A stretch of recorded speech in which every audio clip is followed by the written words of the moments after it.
va más de lesión nerviosa, más que. Entonces tenemos eso, pues chicos, ¿no?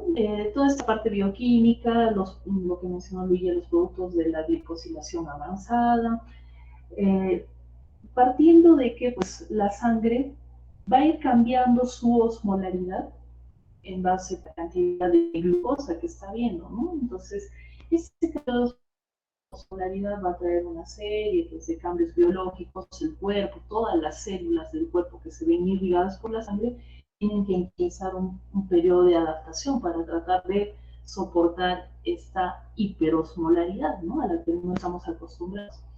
Les volvemos a recordar. ¿Qué es lo osmolar, chicos?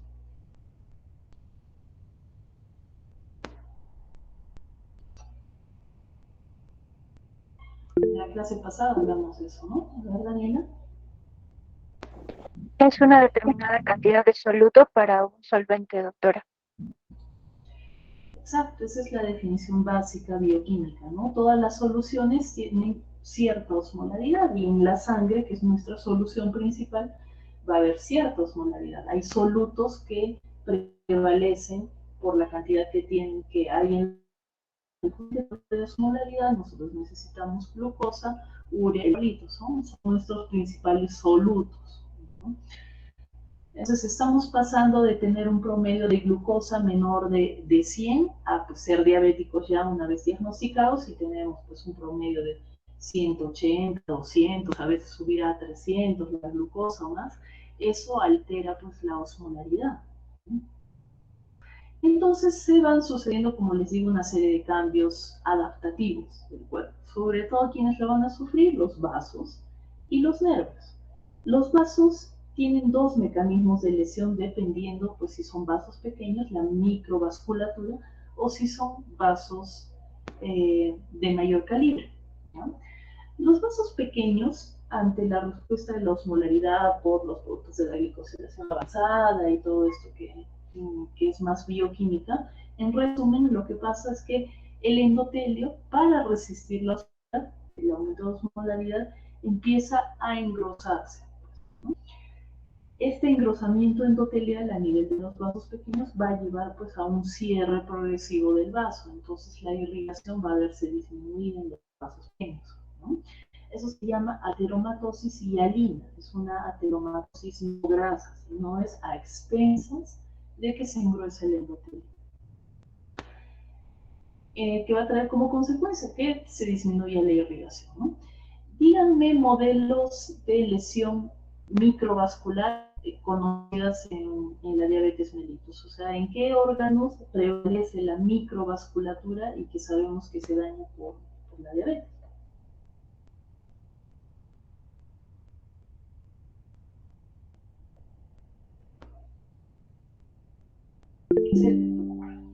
A ver, Villa, dime. Doctora, ¿sería a nivel de riñón y de ojo? Perfecto, excelente. Son los dos ejemplos mejor puestos, ¿no? La retinopatía diabética es casi netamente exclusiva a expensas de lesión endotelial de vasos pequeños, ¿no? Y el riñón se va a dañar por los dos mecanismos, siendo la lesión microvascular pues la primera que va a ir dando señales, ¿no? Con la pérdida de albúmina. Entonces la lesión microvascular aparece primero y después ya la lesión macrovascular, en la que ya empeora todo, pues ya el riñón se va perdiendo progresivamente su función, ¿no? En realidad, pues en todos los órganos que va dañando la diabetes mellitus, pues hay microvasculatura y macrovasculatura, ¿no? Definitivamente. Pero mi pregunta era, ¿en cuáles prevalece más uno de los dos mecanismos, ¿no? Entonces, riñón y retina son los principales, perfecto. Y el mecanismo de lesión macrovascular de vasos de mediano y gran calibre, ¿no? Es diferente, ¿no? Ahí se engruesa el endotelio, pero no tanto como para impedir el flujo o disminuirlo, ¿no? ¿Cómo es que se disminuye el flujo en estos vasos de gran calibre? Ayer estábamos en la clase teórica, dijimos, a ver, recordando la fisiología, o sea, la parte normal. ¿Qué es lo que hace la insulina en el tejido graso?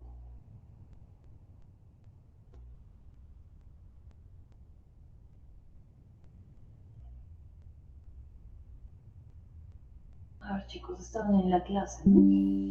Lo que va a hacer va a ser promover la síntesis del glucógeno, doctora. En el tejido graso, ¿no? Por ahí alguien lo dice. ¿Quién?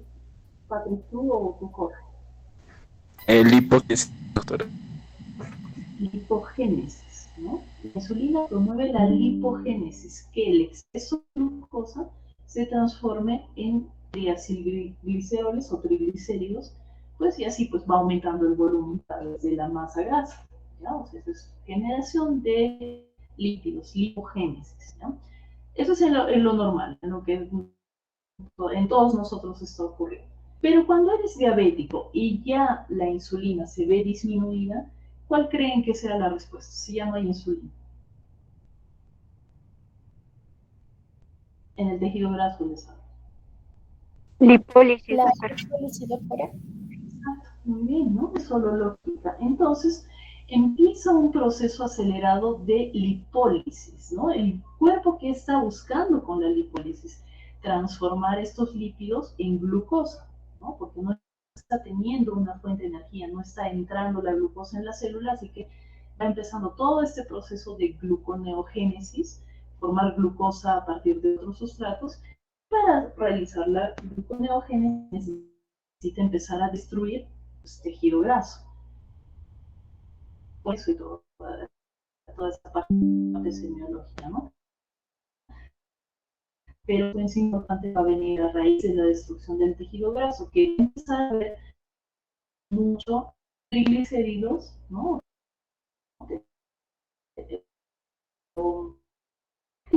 Los grasos se va liberando al torrente sanguíneo, parte así sin cambios, va a llevar a que se acumular en los vasos, en las paredes de los vasos en forma de placas ateromatosas, lo que ya conocemos como ateromatosis, ¿no?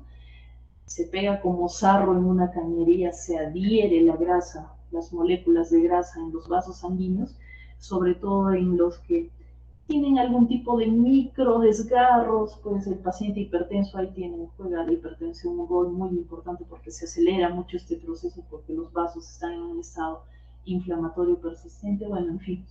Entonces, esto promueve la ateromatosis, las placas ateromatosas, que a la larga, pues eso sí va a obstruir el flujo sanguíneo, ¿no?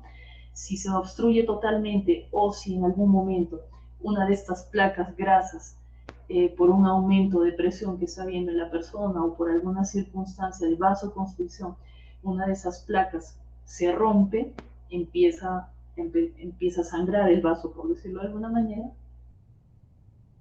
vienen las plaquetas a formar el coágulo, pues ahí terminan pues de obstruir por completo el coágulo más la placa ateromatosa que está ahí, obstruyen por completo el vaso sanguíneo y ya vienen los infartos, ¿no? Tanto cerebrales como cardíacos. Bien, entonces son los dos mecanismos de daño vascular, ¿ya chicos? Entonces, en el paciente diabético, las complicaciones inevitables, ¿ya? El control de la diabetes es lo que determina en cuánto tiempo se van a suscitar las complicaciones y hasta qué severidad las vamos a tener. Pero el diabético es el más controlado, el que mantiene su glicemia casi dentro de lo normal, que cumple con la dieta y todo ello, va a tener complicaciones diabéticas porque no se puede evitar estos cambios adaptativos por la osmolaridad, por la hiperosmolaridad, pero no llegan a expresar la enfermedad, ¿no? O sea, no se van a quedar ciegos por una retinopatía, no van a ir a diálisis por una nefropatía, no van a tener infartos probablemente por causa diabética al final, pero sí, pues puede disminuir un poco la agudeza visual, puede disminuir un poco la función renal, pero no, pues no trascendentalmente como para generar un nuevo problema. La clave está en el control. El paciente que no se controla, que no se adhiere al tratamiento, que come lo que quiere, que no comprende la magnitud de su enfermedad, ese paciente es el que sí, de forma rápidamente progresiva puede llegar a complicaciones muy severas, ¿no? Y son complicaciones irreversibles, ¿no? Si bien es cierto, chicos, yo ya les he hablado también de que se están probando nuevas drogas que logran reversibilidad de la diabetes mellitus, o sea, vuelven en la diabetes 2, ojo, ¿no? Que les mencioné el otro día. Ayer les hablé de la 1, que fue una noticia reciente, pero desde hace varios meses ya han salido algunas drogas en Estados Unidos que ayudan en reversión de diabetes 2, ¿no? ¿En qué pacientes está orientada? En los pacientes con sobrepeso y obesidad, sobre todo, porque controla los dos problemas, ¿no? Entonces vuelve a sensibilizar a los tejidos, ¿no? Y esta suerte de resistencia a la insulina se revierte. Sin embargo, si el paciente ya, o sea, ha tenido tan mal control en sus etapas iniciales de diabético que ya ha empezado a dañar neuropatía y angiopatía, los vasos y los nervios, eso ya es irreversible. No importa la droga, si después te revierte la diabetes mellitus, lo que ya se ha dañado en vasos, lo que se ha dañado neurológicamente, ya no se puede recuperar, ¿no? Entonces, de ahí viene la importancia de la adherencia y de que expliquemos bien al paciente de qué se trata la enfermedad, en cuánto tiempo se espera más o menos las complicaciones, que suelen empezar entre los 5 o 7 años del diagnóstico del paciente, ¿no? Si no se controla para nada el paciente y sigue su vida, sí, yo creo que alguna vez me han dicho que tenía diabetes, doctorita, pero bueno, no he tomado nada. Muchos pacientes vienen así, ¿no? Que saben que alguna vez ya les han diagnosticado hace 5 años, 6 años, y pues no le toman importancia, literalmente. Y cuando regresan ya están con neuropatías periféricas, ya están con mayor riesgo cardiovascular, etc. Entonces, eso es lo que hay que tratar de ganar, la adherencia en el paciente y explicarle cuáles son las consecuencias de no seguir el tratamiento, ¿no? Otra cosa importante en el paciente, y que poco a veces hablamos, es la adherencia de la familia, ¿no? ¿Por qué creen que es importante que la familia también se sume al cuidado del paciente diabético?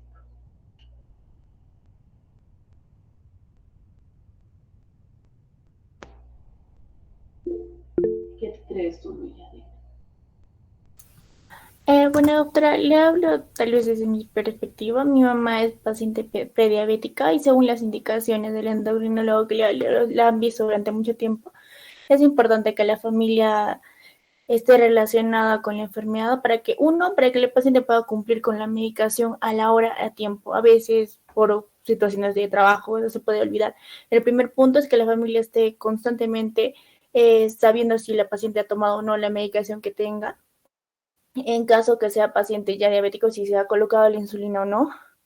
También si se está haciendo los controles de glucosa.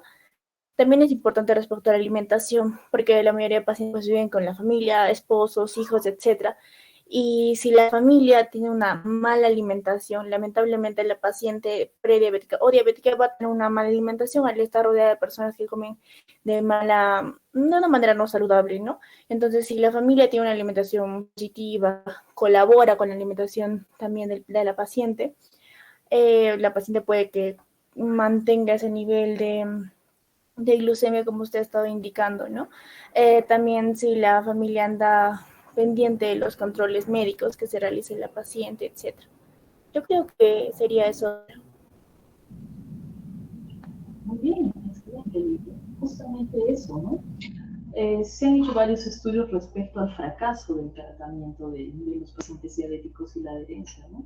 Y uno de los puntos más importantes es que la familia sigue como si nada, ¿no? Entonces es difícil para un diabético mantener una dieta, pues si, digamos, él tiene que comer su ensaladita, ella tiene su ensalada, su pollito de plancha, su papita pequeña, qué sé yo, y el resto de la familia se ha hecho, pues, un arroz con pollo, ¿no? Una pachamanca, han traído, qué sé yo, un chicharrón. Así que esto es muy difícil, muy cuesta arriba para un diabético lograr la adherencia. Constantemente está rompiendo su dieta habitual Ahora hay que procurar también darle alternativas, por eso que nutrición siempre, en estas sugerencias es muy importante, ¿no? Es difícil una vida con pocos carbohidratos, sobre todo en nuestro medio donde prevalece mucho el almidón, pues por la papa, el arroz, el maíz. Así que necesitan opciones para variar su dieta. ¿Verdad? Eso gana adherencia en el paciente. Muy bien, entonces, una vez que tengamos al paciente diabético, digamos, de reciente diagnóstico, bueno, le damos su tratamiento, lo vamos controlando un par de años por norma, ¿no? Viene se le va tomando sus glicemias. Si es un paciente que está adecuadamente controlado, bueno, seguimos, le damos su medicación y así seguimos un par de años. Después, para el segundo año ya tenemos que pensar en hacerle estudios de afectación vascular y nerviosa, ¿no? Y eso lo empezamos pues desde la consulta, para eso tenemos la semiología. Así que para hacer la evaluación vascular, ¿qué tipo de exámenes se les ocurre, chicos, para poder hacer en el consultorio?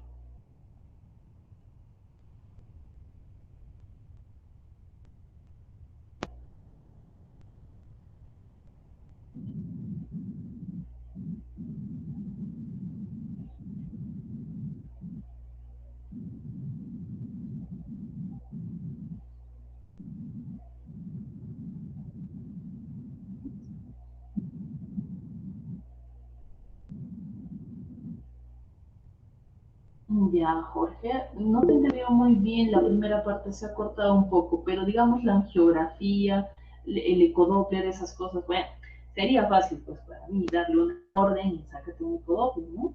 Pero desde antes yo tengo que tener un sustento, ¿no? Mi sustento no es paciente diabético y lo estoy mandando a este examen que cuesta pues 800 soles, ¿no? Mi sustento será, a ver, yo con semiología logro determinar que acá está habiendo una serie de cambios, así que quiero confirmar lo que ya estoy notando con un examen más específico, ¿no? Daniela, a ver, dime tú. Doctora, ¿la hemoglobina glicosilada sería una opción también? No, no, que no tenga que ver con exámenes, chicos. Semiología. ¿Cómo evaluamos la parte vascular? Doctora, la prueba de tobillo-brazo para medir la presión. Perfecto, muy bien. La prueba del índice tobillo-brazo es una prueba específica ya matemáticamente sustentada y vamos a encontrar una diferencia matemática, ya lo vamos a revisar. Pero antes de la prueba del índice tobillo-brazo, ¿qué nos podría ayudar? Estamos en consultorio, queremos revisar qué tal está la vascularización, la irrigación de los pies sobre todo, ¿no? Que es lo que debemos revisar sí o sí. Doctora, la prueba del monofilamento de Sandweiss. Eso evalúa parte nerviosa. Ahora estoy preguntando por la vascular. A ver.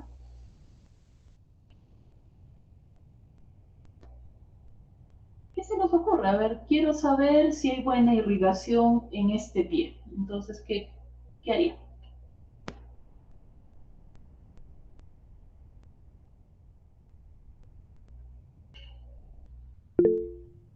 Doctora, el llenado capilar. ¿Ya? Sí, me puede ayudar a medirlo. Muy bien. Daniela, dime tú. Doctora, ¿podría pedir al paciente que eleve el pie por un determinado tiempo y que luego lo pueda bajar y así ver en cuánto tiempo regresa nuevamente la circulación? O si es que, bueno, eso se me ocurre. Ya algo como una claudicación, pero algo más fácil. Si, digamos, alguien se les desmaya en su clase, se desmaya uno de sus compañeros. Cuando lo acuden, ¿qué es lo primero que toman para saber que no están muriendo, que no están en paro? El pulso, doctora. El pulso, ¿no? Eso es lo más fácil. La toma de pulsos es lo más sencillo que pueden hacer ustedes para determinar una buena circulación, ¿no? Ahora, para eso tienen que ir conociendo, pues no se trata solo de tomar el pulso y obviamente va a estar el pulso, sino que saber cómo es la intensidad de un pulso, de la onda del pulso en un paciente normal y sentir, pues, eso les da la práctica, pues cuando está disminuido el pulso, ¿no? Entonces, desde que nosotros medimos el pulso, podemos decir, siempre hacemos, ojo, un comparativo, ¿no? Hay que comparar a ambos miembros, hay que tomar pulso en miembros superiores también para tener, digamos, una barra de comparación. Y los pulsos es una buena forma de saber qué tan bien irrigado está el área por donde lo está recorriendo, ¿no? Otra cosa es la ectoscopía. Pues empezamos por la ectoscopía, en realidad ya me salté a los pulsos, pero desde que vemos el pie o los pies, incluso podríamos tener información de qué tan buena está la irrigación. ¿Qué cosa esperaríamos ver en un paciente con déficit circulatorio arterial? ¿Cómo se vería ese pie? A ver, Daniela. ¿Podría estar de color morado, doctora? Medio cianótico, tal vez. Sí, claro que sí, perfecto. Es un pie cianótico. A simple vista, si le tocamos, ¿cómo estaría el tacto? Frío, doctor. Muy bien, perfecto. Entonces, esos dos parámetros también son importantes verlo, ¿no? Claro, si vemos un pie cianótico y está frío, ya definitivamente hay una obstrucción al 100% prácticamente de ese vaso. Es muy, muy rara, extremadamente raras situaciones vamos a encontrar eso, eh, pero pues, hay que valorarlo a simple vista. Puede estar, lo que encontramos sí con más frecuencia es ligeramente más pálido que el otro, ¿no? Cuando lo tocamos, también está más frío que el otro miembro, ¿no? Casi siempre uno prevalece sobre el otro, pero puede haber en... Después voy a pasar. Bien, entonces, como los pulsos son de selección inicial que nosotros tenemos que hacer, tenemos que saber obviamente dónde pues, vamos a ubicar los pulsos. ¿Ven la presentación, chicos? Sí, doctor. Muy bien. Entonces, cuando se valora el árbol vascular, que es para eso que les he hecho dibujar el árbol vascular, ¿no? Semiológicamente tenemos que hacerlo siempre de distal a proximal, ¿no? O sea, empezamos por lo más lejano, donde están arterias más pequeñas, hasta ir subiendo por todo el tronco, pues, y encontrar las arterias más grandes, ¿no? Acá rapidito vamos a ver. En miembros inferiores podemos encontrar 5 pulsos. Hay 5 partes anatómicas donde podemos ubicar a 5 arterias diferentes, ¿no? ¿Qué pulsos se les ocurre? ¿Qué pulsos conocen en miembros inferiores? Ahora díganme cualquiera, sin levantar la mano, ahora sí ya no puedo volver a ver. Un pulso pedio, doctora. Perfecto, el pedio, muy bien, vamos a ese pulso, el primer pulso a valorar. Otro pulso, chicos.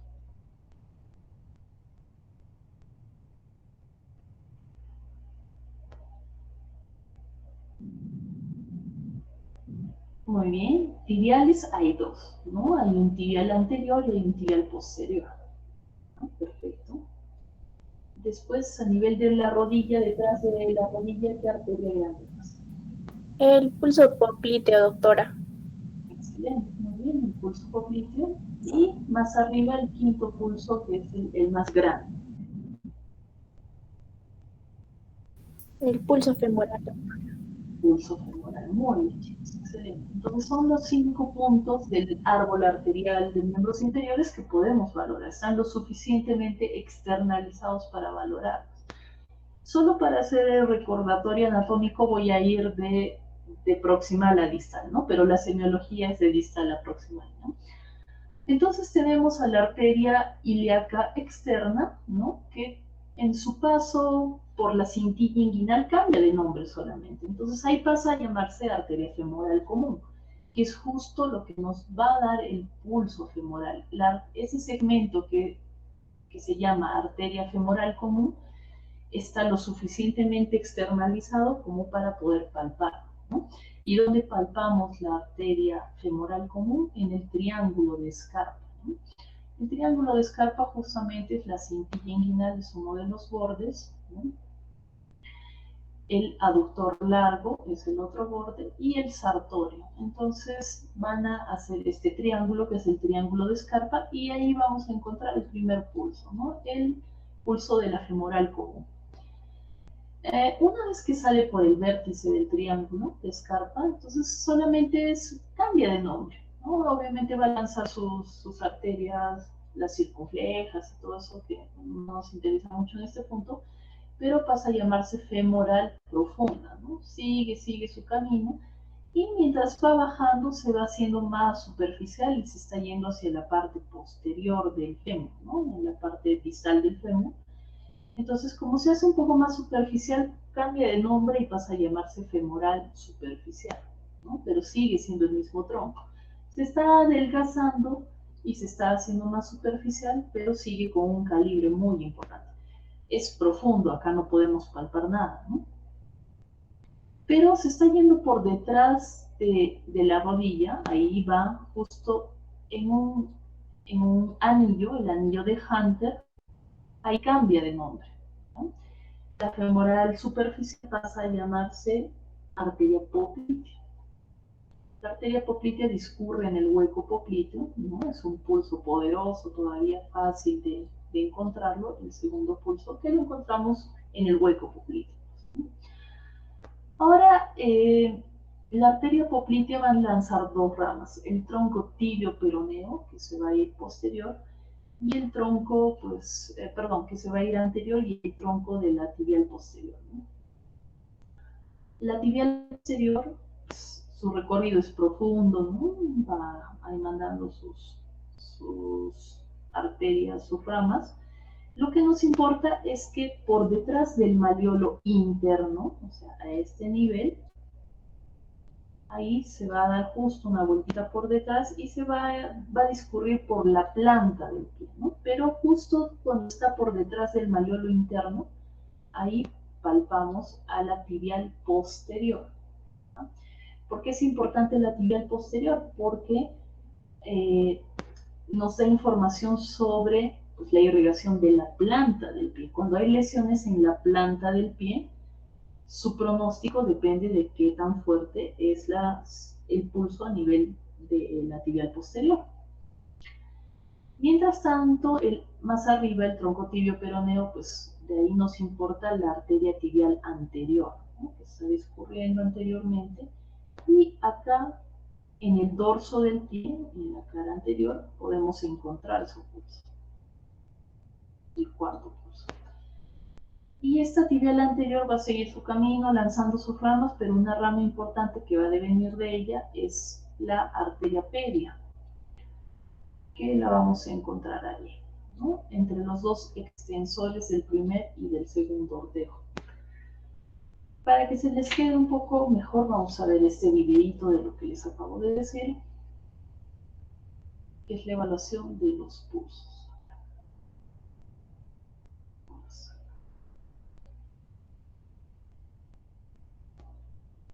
Ya chicos, empezamos. Escuchen el video, ¿no?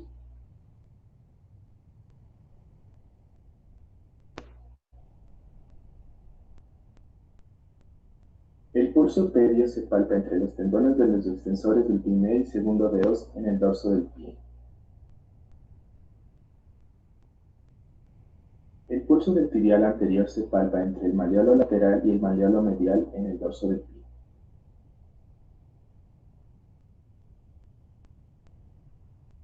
El pulso del tibial posterior se palpa posterior al maleolo lateral de la tibia y medial al tendón calcáneo.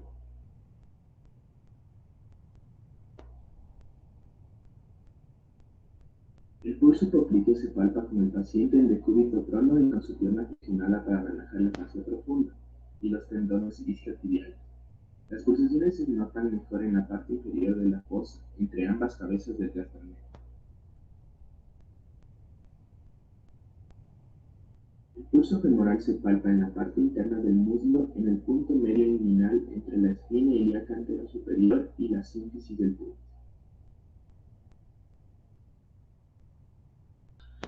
¿Hasta acá, chicos, alguna pregunta?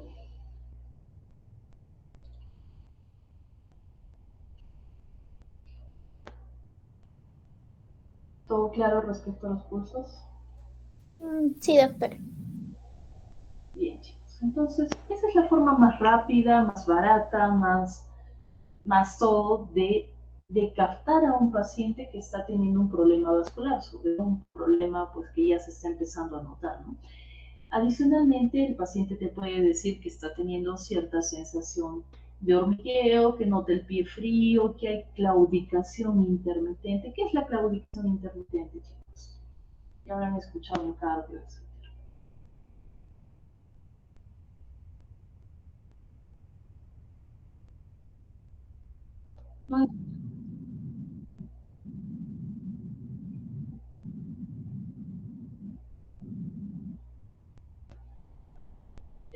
No, no es tanto pérdida de fuerza, es cansancio y dolor, ¿no? Entonces el paciente camina un trecho y pues necesita descansar y tener las piernas caídas, ¿no? Para que vaya mejorando la circulación.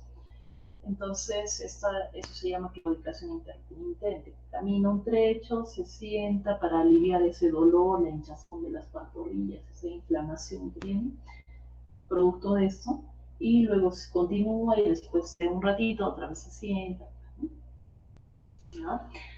Entonces, ese tipo de sintomatología te puede decidir el paciente. Entonces, ¿a qué vas tú? Bueno, señor, para pasar a la camilla vamos a revisar un poquito.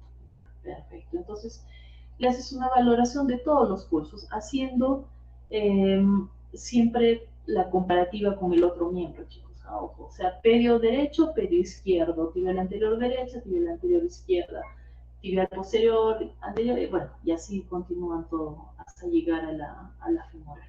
¿Ya?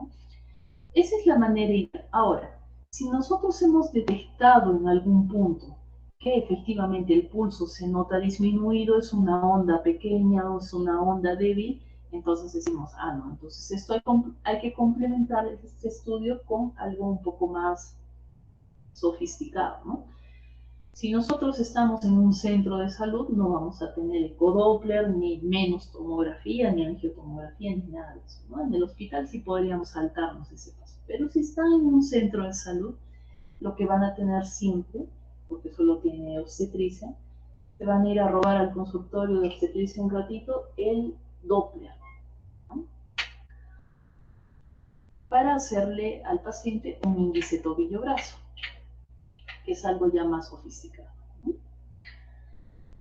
Entonces, en el estudio del índice tobillo-brazo, pues es una división, prácticamente, de eh, hacer un comparativo de la presión sistémica, que es la que vamos a tomar en miembro superior, como si tomásemos una presión regular, ¿no?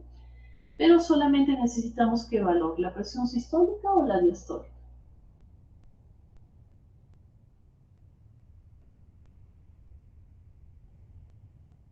¿Cuál de las presiones usamos?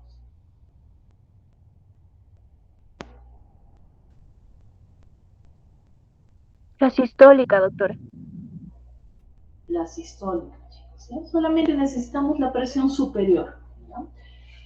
Entonces, ¿qué nos significa la presión sistólica? Es la fuerza con la que el corazón está haciendo su contracción, su sístole, ¿no? Por eso necesitamos eso, tomar esa medida. Entonces, tomamos como base la presión en miembro superior. Entonces, ¿cuál es la lógica del índice tobillo-brazo? Si nosotros tenemos todo un segmento arterial que está siendo que está viéndose disminuido porque hay una formación ateromatosa que está obstruyendo el flujo sanguíneo, que está disminuyendo el flujo sanguíneo, que hemos detectado que los pulsos ya están bajos, entonces, ¿cómo estaría la presión a ese nivel?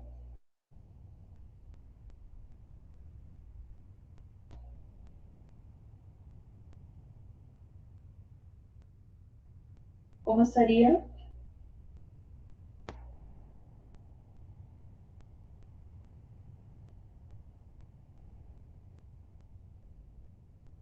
estaría la presión, Patrick?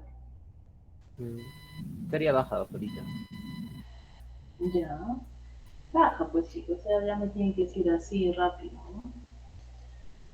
Entonces ya les estoy diciendo, es un segmento arterial que está obstruido, que nosotros estamos detectando que el pulso está bajo, entonces pues lógicamente la presión va a estar más baja. Eso es lo que busca comparar. ¿Para qué usamos el brazo? Para que nos sirva de comparativo. Asumimos que esa es la presión sistémica. Y si abajo encontramos una presión mucho más baja que la sistémica, entonces asumimos que está habiendo un grado importante de obstrucción. Entonces, dependiendo del valor que nos salga, pues nos saldrá una obstrucción leve, moderada, severa o sin obstrucción. Entonces, ese es el principio del índice tobillo-brazo. Acá les voy a explicar. Bueno, tenemos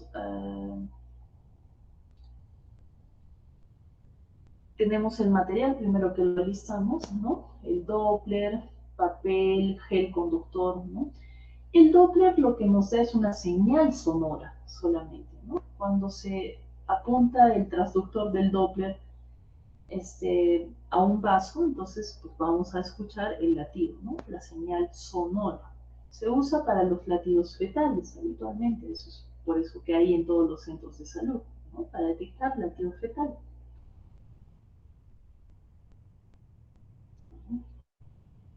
Al paciente se le tiene un rato recostado para que esté tranquilo, ¿no? Y luego ya pasamos a la ejecución. Así que primero vamos a tomar la presión diferencial, o sea, la presión base, mejor dicho, con la que vamos a comparar.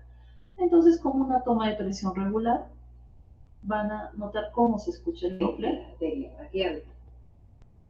A continuación, con la sonda, localizamos la arteria braquial a la altura de la flexura del codo.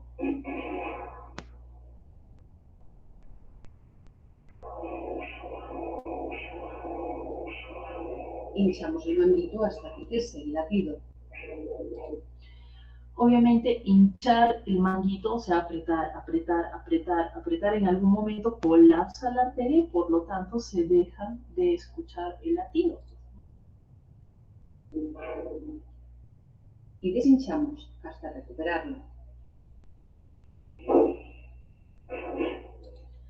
Esa recuperación de la señal sonora, pues digamos, pongan ahí, anoten en su cuadernito algo que tenga a la mano. Digamos, nos va a salir 140, ¿no? Puede ser cualquier paciente al azar que tenga. 140. Esa recuperación del latido es pues cuando ha detectado el impulso con el que el corazón lanza, pues lanza el chorro sanguíneo, ¿no? Entonces está tomando ahí la presión sistólica. Entonces imaginemos que nos ha salido 140. Le tomamos también en el otro brazo, en el brazo izquierdo. Si nos sale un poquito más, digamos 142, usamos 142, ¿no? Ahí tenemos que usar cuál es la presión más alta, porque quiere decir que es pues, con la mayor fuerza detectable con la que el corazón está lanzando pues, su contracción, ¿no? Todo el chorro con la sístole. Bien, entonces ahora ya viene la parte interesante. Hacer el estudio de miembros inferiores. Entonces arriba nos va a salir 140, digamos, en los dos. Así que 140 va a ser nuestro comparativo. Lo que esperaríamos en un paciente sano, sin problemas, es que pues abajo también en miembros inferiores esté 140 o muy cercano a 140. Siempre en miembros inferiores hay una ligera disminución de la presión por la distancia, ¿no? Entonces encontramos 135, 136, digamos 128 más o menos, que es esperable, ¿ya? Que eso no va a alterar en nada la prueba. Ahí, miren, justamente donde hemos visto el paso de la arteria. ¿Qué arteria está pasando justo donde está poniendo el transductor? La pedia, ¿no?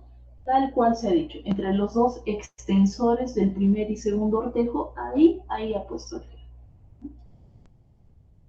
Hinchamos el manguito hasta que dejemos de oír el latido del pulso pedio.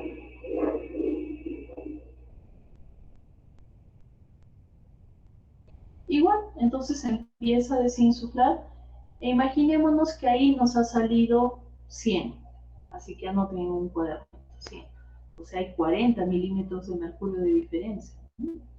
Luego no hay que decir, pues ya nos está saliendo una alteración, hay que ir a otra arteria, porque no necesariamente la afectación de una arteria indica que todas las demás están afectadas, puede ser solamente un tronco un pequeño segmento de la arteria pédea.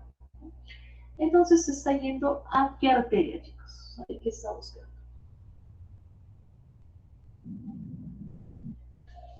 Tibial posterior, ¿no? Tibial posterior. Muy bien. Posterior izquierda y repetimos el proceso hasta obtener la presión arterial sistólica de la arteria tibial izquierda.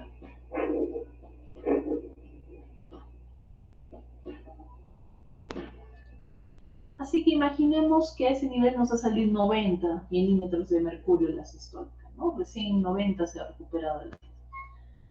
Perfecto, entonces seguimos con nuestra prueba. Ahí podríamos hacer también en la tibial anterior, pero acá en el video no, ya se pasa al otro miembro. Idealmente deberíamos hacerlo también en la tibial anterior. Entonces, para el otro lado ya es exactamente lo mismo, pues, chicos. Entonces es todo, ir poniendo todo en su tablero, sacando los índices, ¿no?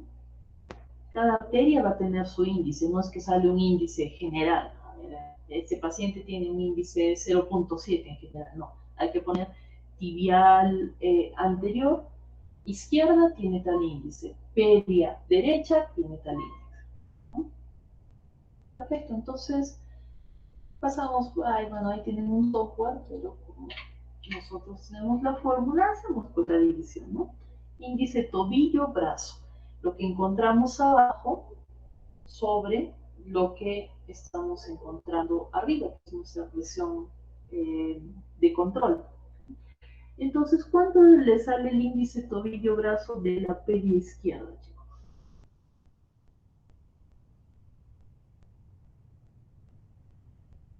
Arriba hemos dicho 0.7, ¿no? Perfecto, entonces arriba hemos dicho que había 140, o sea, en brazo y en tobillo, en la pedia, ¿cuánto dijimos? 100, ¿no? 100 entre 140, 0.71, ¿no? Entonces acá está obstrucción leve. Su pedia izquierda tiene una obstrucción leve. Y la tibial posterior izquierda, ¿cuánto de índice tobillo-brazo tiene?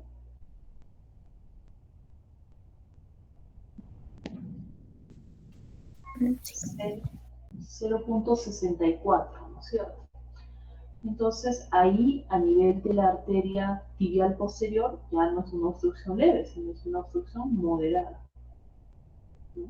Es así como se siente, o sea, estamos sintiendo lo que el pulso ya nos advertía, una presión más debilitada, un pulso más debilitado, disminución del flujo sanguíneo a ese nivel.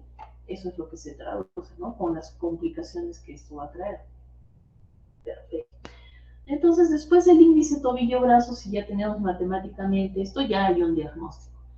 Pero pues para definir el problema y ver las opciones del paciente, porque hasta aquí todavía tiene opciones de, qué sé yo, un bypass arterial, por ejemplo, entonces hay que derivarlo a cirugía cardiovascular para ver, para dibujar ya todo el tronco con una angiotomografía, pues y ver de dónde hay buen flujo, para de ahí jalarle un puentecito hacia las áreas donde hay poco flujo, pues y así aumentar el flujo regular, ¿no? Entonces hasta ahí tenemos opción quirúrgica, pues si ahí se encuentran las condiciones adecuadas para el paciente, ¿no? Perfecto. Entonces, ya hemos explorado la parte vascular. Ahora pasemos a la parte nerviosa. La parte nerviosa del paciente diabético se va a dañar por dos mecanismos principales, digamos, ¿no? De lo que hablamos al inicio, y eso le decía Luilla, es de la vía del sorbitol, ¿no? La vía de los polioles. A nivel nervioso, ya sabemos que pues ya no tiene injerencia la insulina, ¿no? La glucosa entra de forma más pasiva, no necesita de insulina para ingresar en la parte nerviosa. Es su combustible, pero no necesita de la insulina, ¿no? Sin embargo, este exceso de glucosa, y repito, pues este exceso de osmolaridad con todos los cambios que trae, va a producir que a nivel nervioso este exceso de glucosa se transforme en un tipo de alcohol que se llama sorbitol. El sorbitol, a la larga y en concentraciones pues grandes, lo que va a ir deshidratando las vainas de los axones, pues va a ir deshidratando los somas, dañando la mielina y todo ello, y por esa vía es que se van a ir lesionando los nervios, ¿no? La vía directa, ¿no? El efecto directo de la hiperglicemia sobre las neuronas. Hay otra vía que es mediante pues, el daño vascular también, porque los nervios, ¿cómo es que les llega el oxígeno y los nutrientes? Tienen que tener microvasculatura, eso se llama la vasa nervorum, ¿no? La parte final de los vasos sanguíneos que se juntan con las neuronas es la vasa nervorum. Entonces, pues así reciben sus nutrientes y así reciben su oxígeno, y dentro de estos nutrientes va a venir una carga de hiperglicemia brutal, y además estos pequeños vasos que ya se van a empezar a obstruir, como que me va a tener de consecuencia que la parte nerviosa va a empezar a disminuir también su aporte de oxígeno y de nutrientes, así que por esa parte van a empezar a morir otros millones de neuronas, ¿no? Entonces son los dos mecanismos por los que la diabetes mellitus pues, va dañando a la parte nerviosa.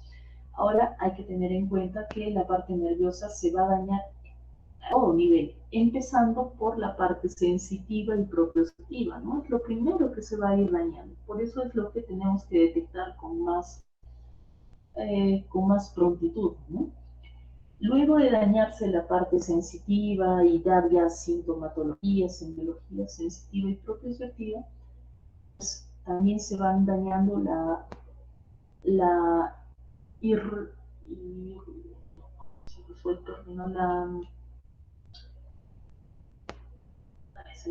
pero bueno, se va dañando la parte nerviosa autonómica, ¿no? Y por eso los pacientes con diabetes mellitus también van desarrollando con el tiempo signos y síntomas autonómicos como vejiga neurogénica, deshidrosis, periodos de bradicardia que se pueden alternar con taquicardia, ¿no? Entonces, un pobre vaciamiento gástrico que los lleva a gastroparesias diabéticas. Entonces, es una serie de sintomatologías que va ocurriendo en el paciente diabético de larga data. Si la diabetes mellitus ya es un paciente con varios años de lesión nerviosa y que no cumple el tratamiento, que ya tiene otras complicaciones vasculares ya evidenciadas, que ya está en diálisis, ese tipo de cosas, entonces incluso puede llegar a afectar la parte nerviosa motora, ¿no? Sienten parestesias, cuadriparesias, ¿no? Ya algo mucho mayor, a las vainas mucho más gruesas de los nervios. Entonces, a todo nivel nervioso y vascular daña pues la diabetes mellitus. Para detectar tempranamente la lesión diabética, ¿no? O sea, la neuropatía diabética, pues tenemos que ir a buscar pues, si hay daño sensitivo y propioceptivo, ¿no? Para eso está diseñado este examen, que es el uso del monofilamento de Siemens-Wansten, ¿no? Así que ya lo han leído, quizás han visto algún video también para ver para llenar la pregunta, pero pues cómo se realiza, ¿no? Ahora el monofilamento de Siemens-Wansten lo venden en las tiendas médicas, chicos. Podrían conseguirlo, es un poquito barato. Claro, pues tiene un tiempo de uso, porque si no se desgastan. Miren, la fibra de nylon soporta 10 gramos, ¿no? Se hace una presión de mayor a 10 gramos y se dobla, ¿no? La punta es roma, no es afilada. Se le demuestra al paciente que no es doloroso, que se le va a hincar con esa fibra, ¿no? Incluso se le hace sentir en la mano, pues más o menos cómo va a ser la sensación, y se le dice, se le va a aplicar esa sensación en varios puntos del pie, y usted tiene que avisar cuándo es que siente el estímulo, ¿no? El paciente obviamente para eso está mirando hacia arriba, no tiene que ver para nada lo que está haciendo el examinador, ¿no? Entonces el examen completo es de 3 puntos. Pero puede haber un examen de monofilamento pues más simplificado, ¿no? 4 puntos. Entonces notan cómo se dobla el monofilamento, ¿no? Entonces, mientras va haciendo eso, el paciente va diciendo sí, sí, por ahí se queda callado, así que asumimos no ha sentido, entonces ponemos cero, sí, ¿no? Entonces, si ahí notan ustedes, pues en la vía simplificada, justo usa los puntos donde el pie hace trípode, ¿no? Los puntos donde el pie pues capta información de lo que está pisando. Esto se llama propiocepción, chicos, ¿no? Es la información que nos hace notar qué tipo de superficie estamos pisando para pues, ubicarnos espacialmente, ¿no? Para calcular la pisada. Lo que estamos pisando es suave, resbaloso, es duro, para calcular que los múltiplos automáticamente en milésimas de segundo ya saben tu pisada qué tal, va a ser fuerte, va a ser cuidadosa, va a ser más suave, pues, ¿no? Entonces todo eso ya lo va calculando sin que nosotros pues seamos conscientes de ellos en automático. Esa es la propiocepción. Entonces, bien. Si se va dañando la propiocepción, que es pues, el primer paso de la neuropatía diabética, pues el pie va a experimentar una serie de cambios y estos cambios van a ser de índole incluso anatómicos, ¿no? El pie, al no poder captar la información como que se ve menguado en la información que nos puede dar con la pisada, empieza pues a suscitarse una serie de cambios anatómicos, ¿no? Eso es el famoso pie de charco. Bueno, no tan famoso ahora porque recién lo estarán conociendo, ¿no? El pie de charco. Ana Paola, ¿qué has leído tú sobre el pie de charco?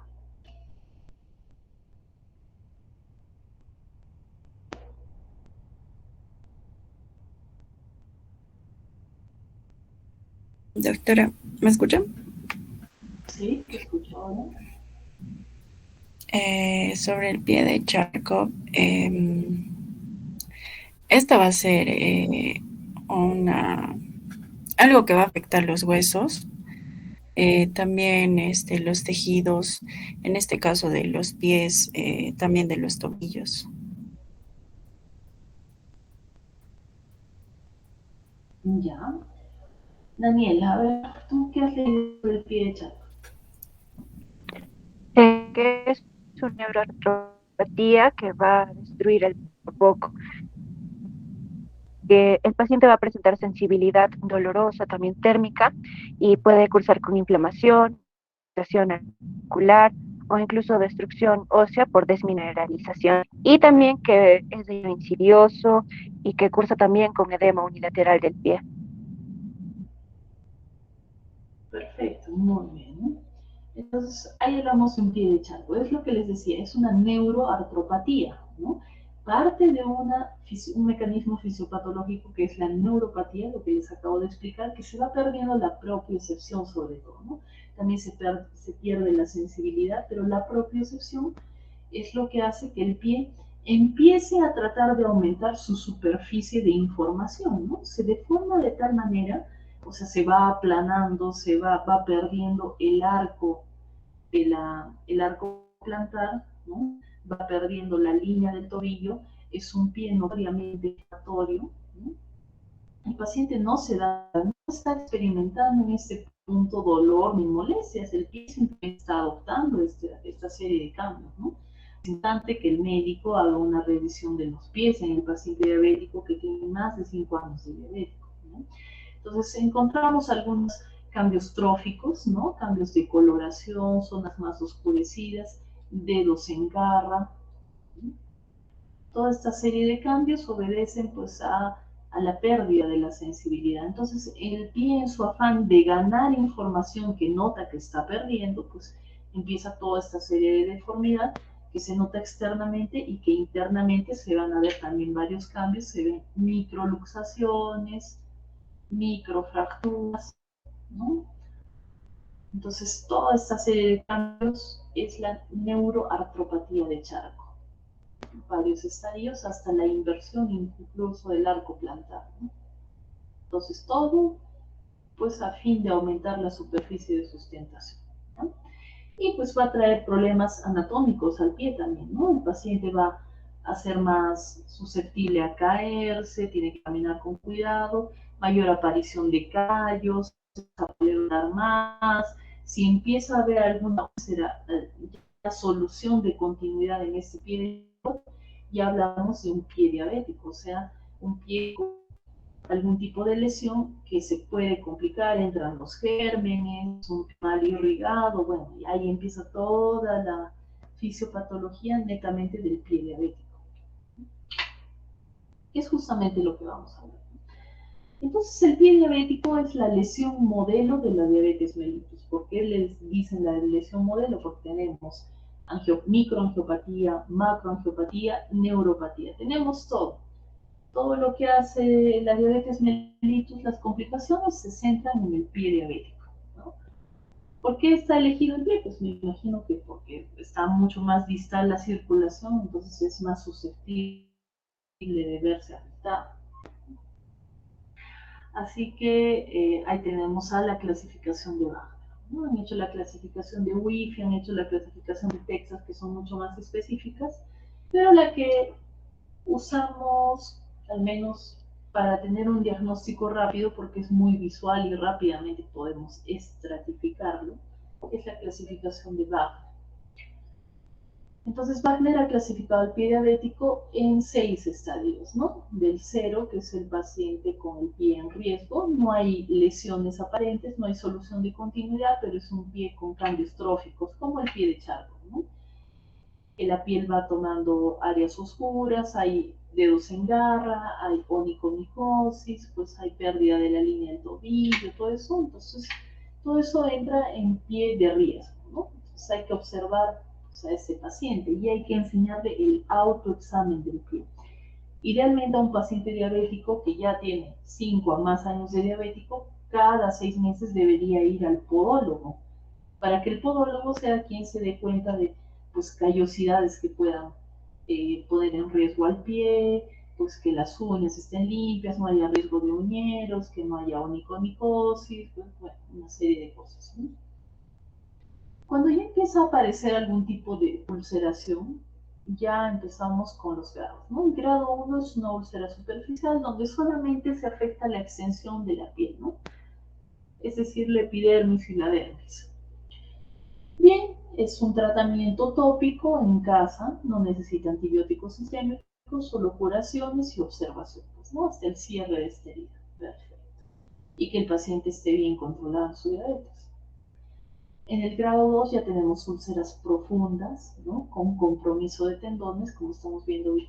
Se ha traspasado el espesor de la piel y ya está habiendo exposición muscular o tendinosa.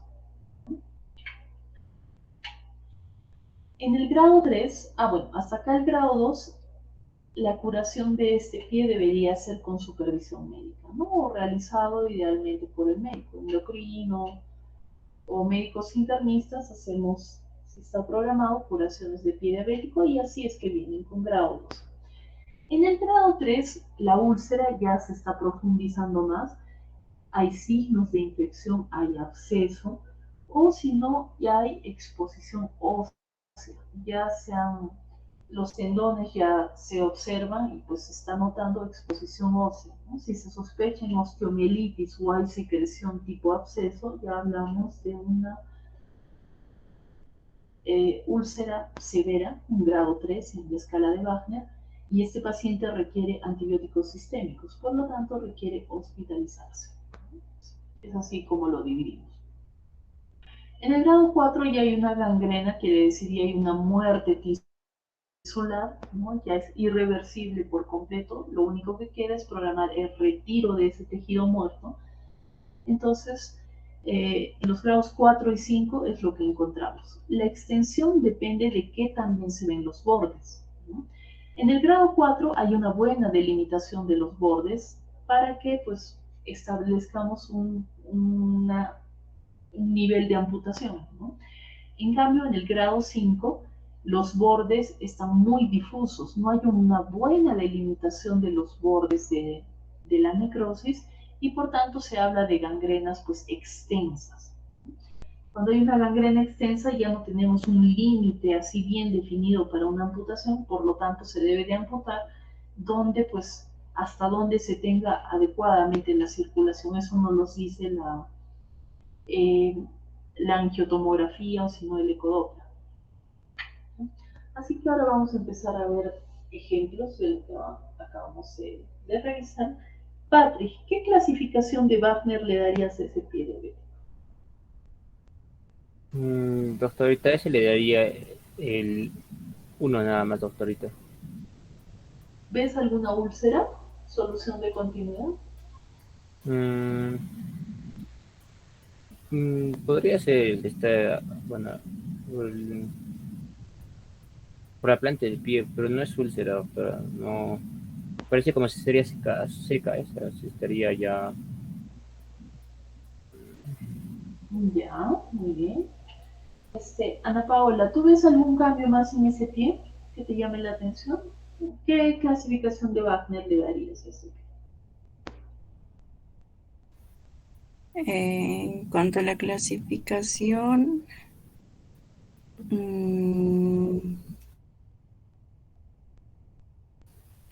creo que le daría una, doctora. Ya, entonces también asumes que hay una úlcera superficial, que es la que estamos viendo, ¿no? O sea, esta zona amarillenta. A ver, ¿quién ha levantado la mano por ahí? No sé, no está escribiendo.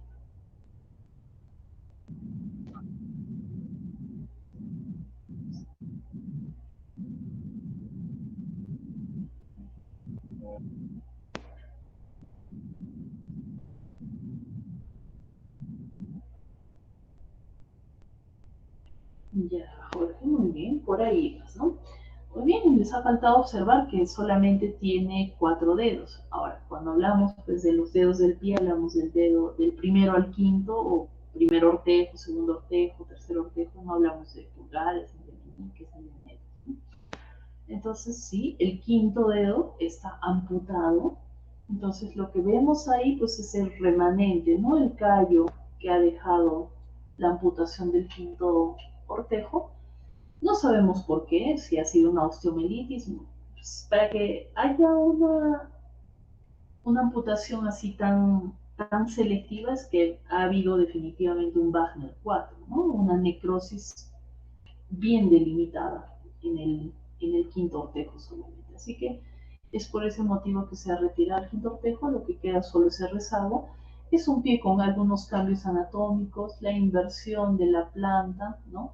Los dedos en garra que son muy marcados, ¿no? Cierta palidez, pero pues impresiona un pie de charco, ¿no? No tan inflamado, pero pues por los cambios anatómicos que tiene, es un Wagner 0, ¿ya? Esta no es una lesión, ya es una antigua, ya es un callo solamente, ¿ya? Es un Wagner 0. Bien. Daniela, ¿qué Wagner sería esa lesión? Coloración de la úlcera, eso sí podría ser reciente y bueno, es una úlcera profunda.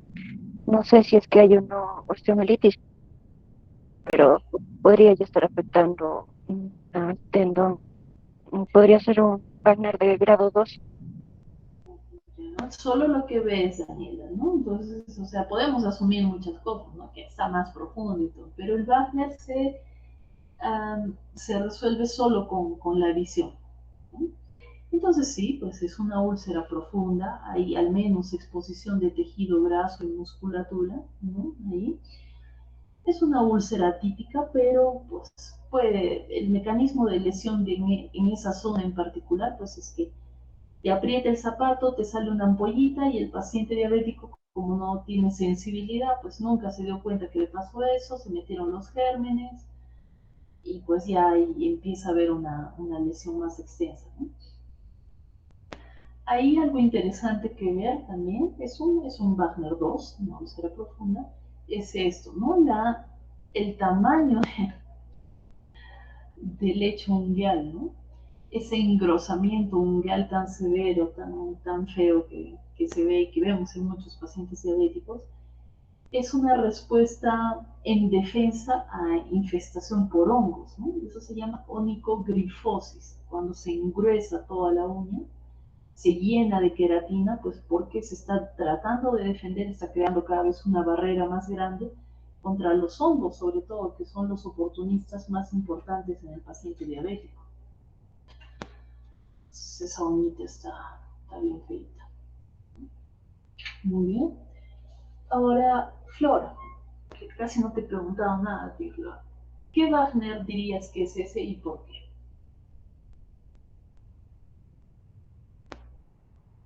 Creo que Flor se desconectó. No está, ¿no? Jorge, ¿qué Wagner es ese?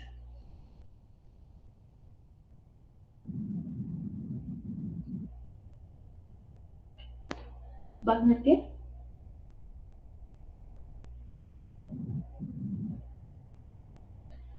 Un Wagner 4, perfecto, ¿no? Es una necrosis bien delimitada, están los bordes bien definidos, que uno pues ve este tipo de necrosis y dice, bueno, amputaremos el segundo y el tercero portero, ¿no? No hay más. Luilla, ¿qué más ves en ese pie? ¿Qué otras alteraciones te llaman la atención? Bueno, doctora, como ya mencionó, hay una necrosis de una parte del pie, en este caso de el segundo y tercer dedo. Bueno, también que solo tiene a través de los, entonces ya hubo una amputación anterior. Em, También hay lesión, ¿no? A nivel de lo que es el dorso del pie, doctora. Hay, puede ser en la parte inferior del último dedo, se ve como una pequeña lesión, ¿no? Como una úlcera, con parte de necrosis también en la parte inferior del último dedo. Ya, ya. Entonces sí, bueno, la piel se ha visto afectada, hay pérdida del estrato más superior, ¿no? Por esta zona. Hay ausencia del cuarto ortejo, entonces ya ha sido amputado por alguna causa, ¿no? Hay algo más que les debería llamar la atención, chicos. No sé si alguien lo nota.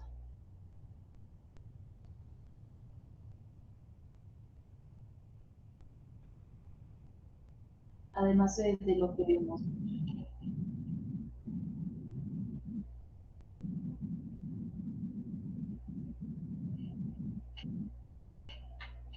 Parece que, Jorge.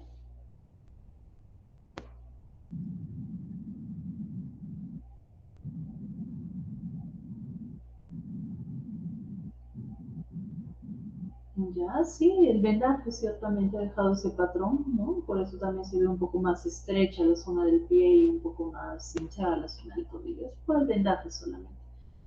Pero hay algo más, un dato ahí bien relevante y bien notorio que llama la atención.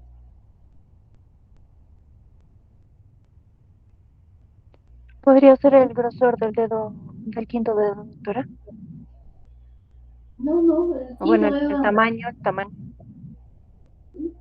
no me impresiona que esté mal el quinto dedo, es más lo veo rosado, parece que es el único que tiene algo de circulación. ¿Por qué? ¿Cómo está el primer ortejo?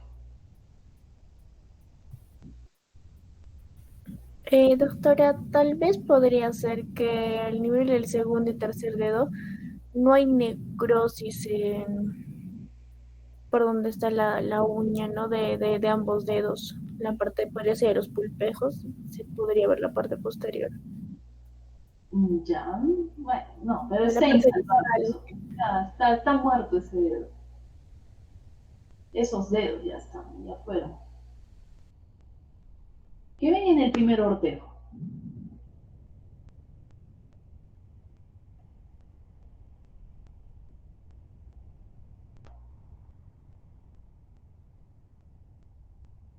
¿No les llama la atención nada del primer dedo? Que tiene edema, doctora, parece. Nada, otra cosa.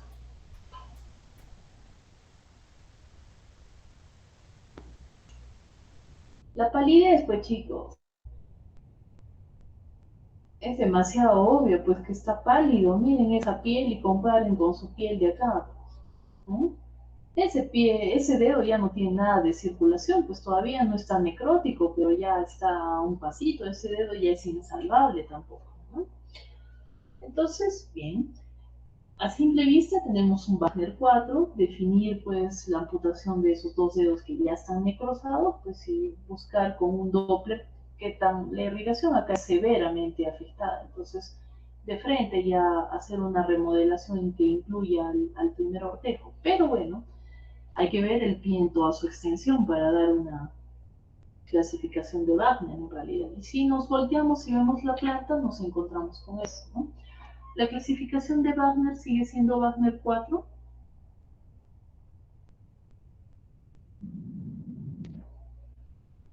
Pasa a ser un Wagner 5, ¿no? Porque ya los límites se han perdido totalmente, y no hay un área anatómica definida para hacer pues una amputación, ¿no? Por debajo de la piel toda esta zona está necrosada, el músculo está infartado, los tendones están infartados, y pues es un Wagner 5, ¿no? Acá se resalta lo que les he dicho, el dato de la palidez del primer ortejo, ¿no? Toda su base por debajo de la piel ya se nota que se ha infartado. Entonces, pues todo este pie es insalvable, se tiene que amputar todo el pie. En esta paciente incluso se le amputó, es una paciente que teníamos hace un par de años, o 3 años, antes de la pandemia. Es una muy mala paciente, la señora ya estaba en diálisis y joven, ¿no? 64, 65 años, ya estaba casi con ceguera por retinopatía diabética, ya les digo, ya estaba en diálisis, ya había perdido la pierna izquierda, ¿no? La derecha ya la amputaron hasta por encima de la rodilla, porque por debajo de la rodilla, pues la poplita, las ramas tibiales estaban totalmente comprometidas, ¿no? Entonces, la señora tranquila, esta señora era graciosa porque se le curaba, se le abría con bisturí, se trataba de raspar esa zona necrótica, y la señora estaba ahí como si nada, acostadita, no se quejaba en ningún momento. Pues esa es la neuropatía diabética, ¿no? Hasta ese nivel llega la pérdida completa de la sensibilidad dolorosa.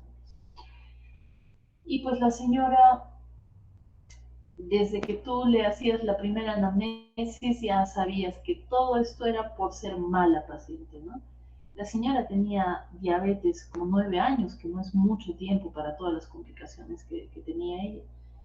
Le preguntabas qué pastilla tomaba y te decía, una pastillita grande, una blanca y una pequeñita, que es más o menos cafecito, ¿no? Entonces, que tú en tanto tiempo no sepas ni siquiera el nombre del medicamento que tomas todos los días, ya es un buen indicador de que eres un mal paciente, ¿no? Entonces, eso para que lo usen con sus pacientes, obviamente. Siempre yo les pregunto, cuando son pacientes que usan medicación crónica, obviamente, ¿no? ¿Qué medicamento estás usando? Y si me dicen, no, es una pastillita grande, es blanca, es rosada, es una que se llama y no te precisan o te dicen un nombre que más o menos se parece, pero no es, ese paciente es un mal paciente, ¿no? No se adhiere al tratamiento, no tiene conciencia de la enfermedad. Bien, entonces ese era un caso que teníamos. Este es otro pacientito. Bueno, así es como vino este paciente. Luilla, ¿qué me puedes decir tú de esa clasificación de Wagner? ¿Qué clasificación le darías? Bueno, doctora, ya sería una de grado 5 porque hay gangrena extensa, está básicamente todo el pie afectado, hay efecto sistémico, el primer dedo está completamente necrótico, los 4 dedos siguientes están pálidos, no hay buena vascularización, ya se puede observar, bueno, está comprometido lo que es piel, tendón, eso, doctora. Ya, bueno, has volado un poco en tu pobre pie diabético, ¿no? Lo que sí, a ver, yo diría que es un Wagner 4. Bueno, yo sé la historia de este paciente, ¿no? Pero ¿por qué lo diría? Bueno, primero es un pie más o menos joven y efectivamente el paciente tenía 38 años, ¿no? Es un paciente bastante joven, venía de Quillabamba, es un vigilante, ¿no? Entonces en Quillabamba suelen andar pues con sandalias, ¿no? ¿Qué pasó con este pobre señor? Que le cayó agua hervida, un chorro de agua hervida pues, cuando estaba cocinando, ¿ya? Y por eso se ha dibujado esta lesión de forma tan caprichosa, no es pues habitualmente como se presentan las lesiones, ¿no? Sino es en el trayecto del chorro de agua, ¿no? Entonces, ¿qué ha pasado? Que ha necrosado selectivamente, pero solo la piel, ¿no? Entonces, es una necrosis bien, muy bien delimitada más bien, ¿no? Se tuvo que retirar la piel, obviamente, eso es lo que estamos viendo. En la primera curación es lo que se hizo, ¿no? Lo que sí, el paciente, como les recalco, el paciente diabético, sobre todo el mal paciente diabético, ese chico tenía 3 años o más de diagnóstico de diabetes y ya había desarrollado neuropatía diabética, porque toleró, no le pareció, digamos, tan significativo lo que le pasó con el pie y estuvo en su casa 1 semana y media en lo que su dedo incluso se llegó a momificar. Esta necrosis ya es tanta la deshidratación de la piel que ya se pega al hueso prácticamente, eso se llama momificación. Entonces, pues, ya alguien le habrá dicho o él habrá notado que pues ay, entonces, ¿qué va a pasar con este dedo? Me lo tendrán que sacar y qué será. Bueno, recién con 10 días, 12 días de lo que le pasó, recién acude al hospital. Bueno, entonces se retira la piel, ¿no? Todavía se dejan algunos bordes, como ustedes están viendo, todavía los bordecitos necróticos, porque en la primera curación pues todavía había que reavivar los bordes y eso iba a tomar más tiempo, entonces pues después se hospitalizó y se empezó a hacer ese proceso, ¿no? Lo que vimos debajo de la piel, y se retiró todo el primer ortejo porque estaba pues, completamente momificado, ya es inservible, ¿no? Pero lo que se vio era que pues había una buena irrigación, pues, había más neuropatía que angiopatía, ¿no? Entonces se le iba curando, entonces los bordecitos se iban sangrando, eso quiere decir que hay una buena circulación, ¿no? El músculo se ve rosadito, pues ahí vemos la grasa nomás que recubre los tendones, grasa protectora. Entonces se le hizo, pues ya se le avivaron los bordes, ¿no? Ya se cortó todo el bordecito que estaba negro, acá quedó un poquito, pues, pero bueno, eso se procura, ¿no? Para que empiece a crecer el tejido sano. Obviamente, como ha perdido una extensión importante de piel, eso no se va a volver a regenerar, hay que programarle un injerto. Y así es que se fue el paciente, ¿no? Se logró salvar su piel, que pudo haber sido catastrófico, ciertamente. Si se queda más tiempo con el pie expuesto, esa necrosis del dedo lo iba a llevar pues, a que las bacterias ahí hagan un banquete, se reproduzcan, empieza a contaminar el resto de tejidos y pudo perder el pie este chico por una negligencia suya, ¿no? Pero bueno, después de largo tiempo, pues así es como se fue finalmente el paciente. Si ustedes notan acá, estos bordecitos ya están cicatrizados, pues, ¿no? O sea, ya han curado bien, han pegado bien, ya no hace más, hasta ahí es el proceso de curación. Después ya solo quedaba, ya le perdimos el rastro, pero solo quedaba que cirugía plástica le pongo un injertito, ¿no? Para la protección del músculo y de la grasita. Pero pues el paciente se fue caminando, a retomar su vida, pues es un paciente joven, se fue consciente aparentemente de su enfermedad y así lo tuvimos, ¿sí? Bien. ¿Qué clasificación de Wagner le darían, chicos? Para cualquiera.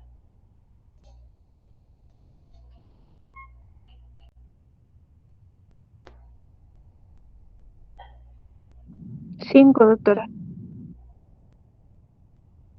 5, ¿no? No hay lugar a dudas en ese Wagner. ¿Por qué? Porque, bueno, parece que la necrosis fuese, digamos, solamente este ortejo, pero vemos toda esta piel infartada, ¿no? De forma difusa. Toda esa piel infartada, múltiples lesiones con material purulento, ¿no? Exposición tendinosa. Entonces es un pie, incluso este paciente estaba en shock séptico cuando llega de Puerto Maldonado, entonces está con una sepsis de punto de partida de piel, ¿no? Por toda la infección que tiene, más la necrosis y todo ello, así que en Puerto Maldonado me parece que ya le habían retirado los dos primeros dedos, el primero y el segundo, pero el paciente pues estaba cada vez deteriorándose y pues bueno, no le estaba yendo bien, ¿no? Con lo que estaban utilizando. Entonces ese paciente terminó, esta es la foto del paciente, ¿no?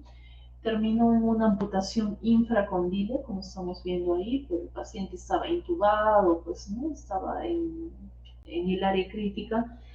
Y lo que quería que vean con esta imagen es que a pesar de la amputación, como estamos viendo ahí, ¿no? Por debajo de la rodilla le queda su muñoncito. Ahí, ¿qué está pasando? ¿Qué es lo que ven? Necrosis nuevamente, doctor. Exactamente, ¿no?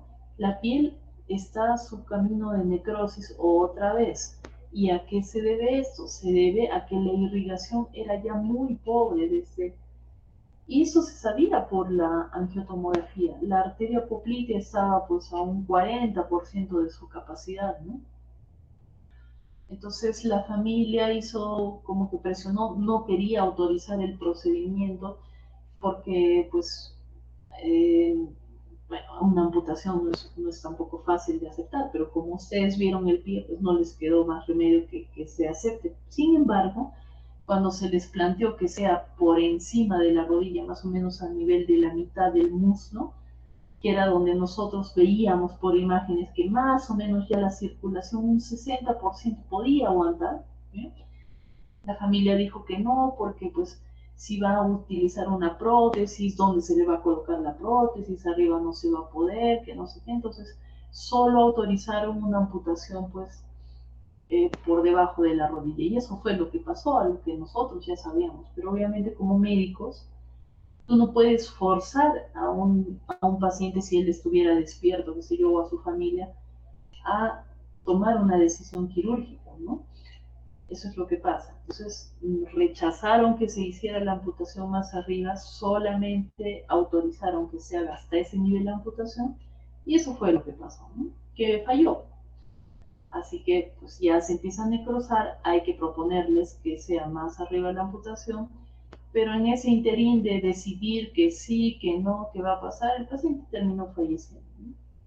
Entonces, toda su complicación no solo es vascular en miembros inferiores, es una complicación vascular sistémica. Un paciente que ha llegado a estas instancias de obstrucción arterial es un paciente ya complicado en múltiples órganos, pues, ¿no? Eso es innegable. Entonces el riñón así cayó como un pajarito rápido, ¿no? Más a los 4 días de antibiótico ya estaba haciendo falla renal. O sea, su falla renal crónica se reagudizó por todo, por la sepsis, por la medicación y todo, y entonces terminó falleciendo el paciente. Y acá tenemos otro, es un paciente también que viene de Puerto Maldonado. Hasta acá, viendo esta foto, que se ve un poco mejor, creo, ¿qué clasificación de Wagner le daría?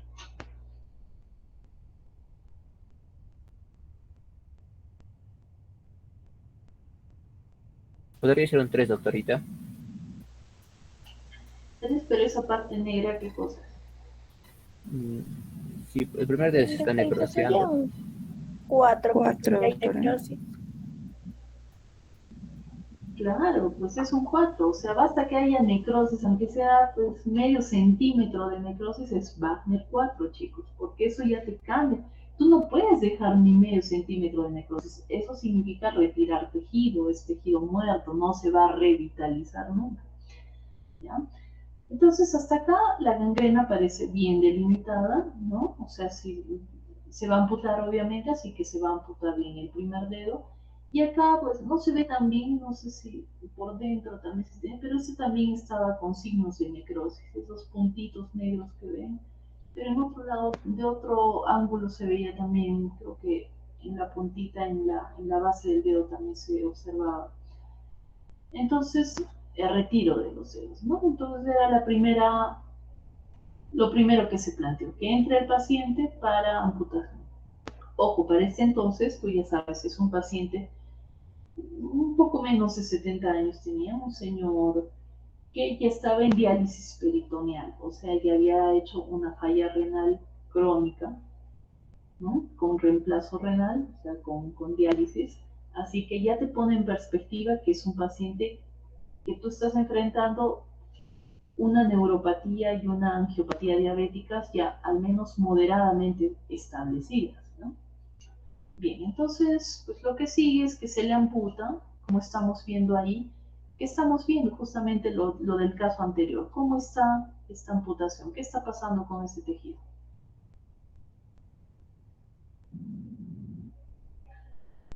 Se está necrosando, ¿no? La piel se está necrosando, el tejido dentro se está necrosando, lo cual pues nos llevó, pues hay que, como era todavía el borde, entonces hasta ahí la ecografía Doppler creo que nos había demostrado que más o menos como que era un 60% de irrigación, por eso no se planteó una amputación mucho más severa, ¿no? Todavía nos daba algunos visos de que podía rescatarse, entonces siempre apelamos a tratar de salvar lo que más se pueda, ¿no? No es que vayamos de frente, no, hay que cortarle, y es un paciente ya en diálisis, así que, pues, ¿de qué le va a servir? Bueno, entonces se empezaron a hacer curas, y en las curas se quitaba el material, pues, necrosado, ¿no? Entonces se amplió un poco más la cura, como estamos viendo ahí, se abrieron un poco los puntos, pero ¿qué seguimos viendo? ¿Qué ven, chicos? Más necrosis, doctora.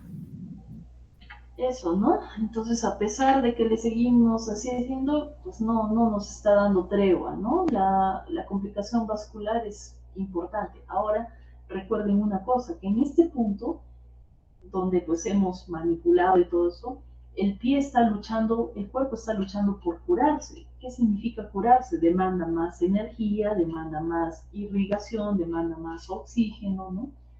Que obviamente esas arterias no pueden suplementar, ¿no? Aparte de esa necrosis, que pues ya nos está lanzando la advertencia de que esto iba a ir mal, ¿qué cosa? Vemos algo, no sé si ustedes lo notan, pues yo lo noto dentro de esta abertura. ¿Cómo se ve el tejido?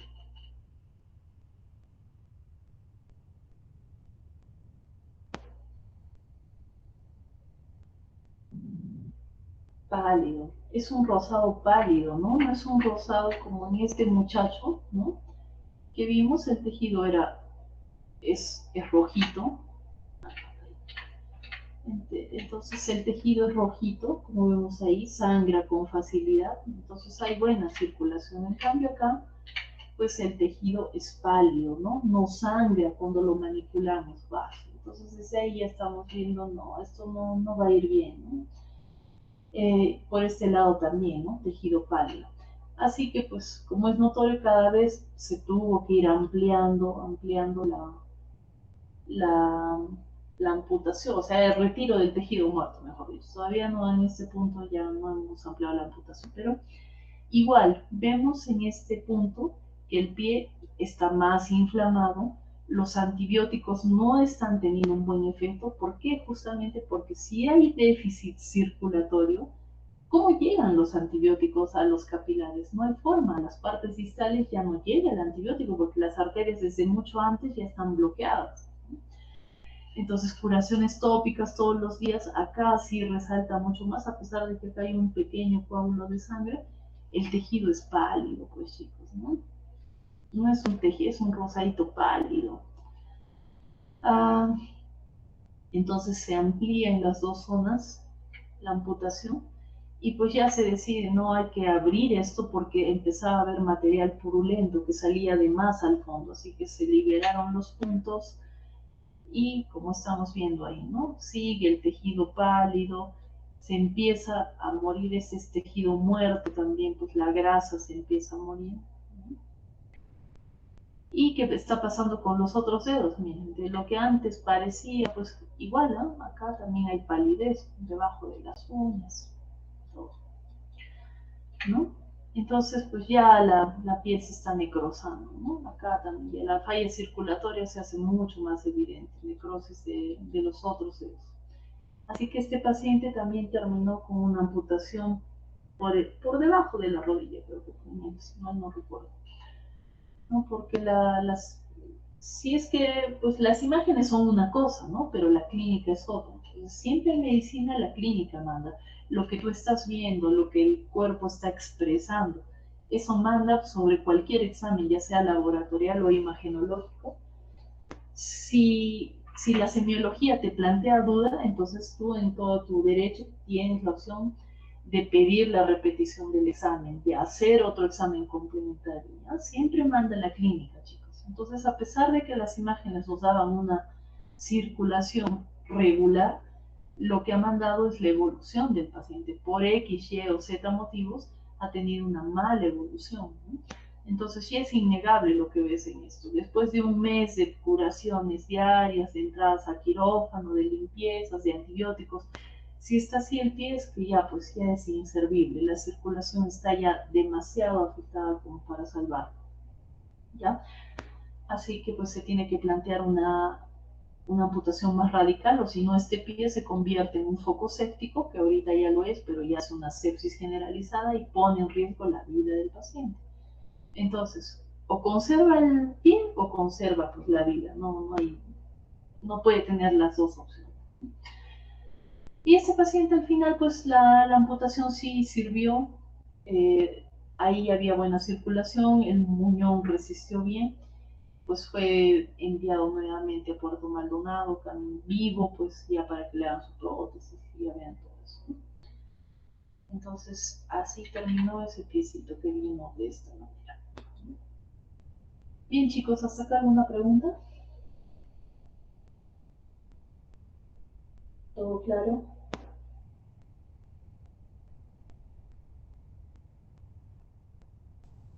¿Todo claro? Sí, doctora. Sí, doctora.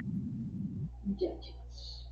Por favor, a los que me faltan sus cuestionarios ya tienen hasta... Ahí están. Falta el de Patrick solamente. De Ana Paola y Luis ya lo tengo acá en el correo, así que no hay problema. Chicos, mañana si pueden, por favor, una pequeña clase, es una clase chiquitita, pero que les va a servir también para esta segunda parte que estamos viendo en teoría, que es síndrome de resistencia a la insulina, que van a leer un poquito, ¿ya? Es una clase de media horita solamente para que la veamos. Y pues Jorge, tú ya me dices, entre hoy hasta mañana nomás tienen clases, ¿no?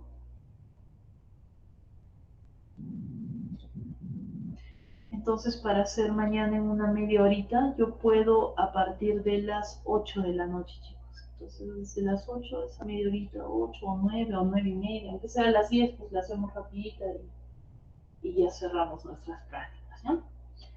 Entonces, Patrick, me confirmas, por favor, la hora quedando con sus compañeros. Sí, doctora, ¿se lo puede enviar a su celular nomás o lo tengo que enviar siempre al correo? ¿Qué cosa? El cuestionario, doctorita. ¿A tu Patrick? Sí.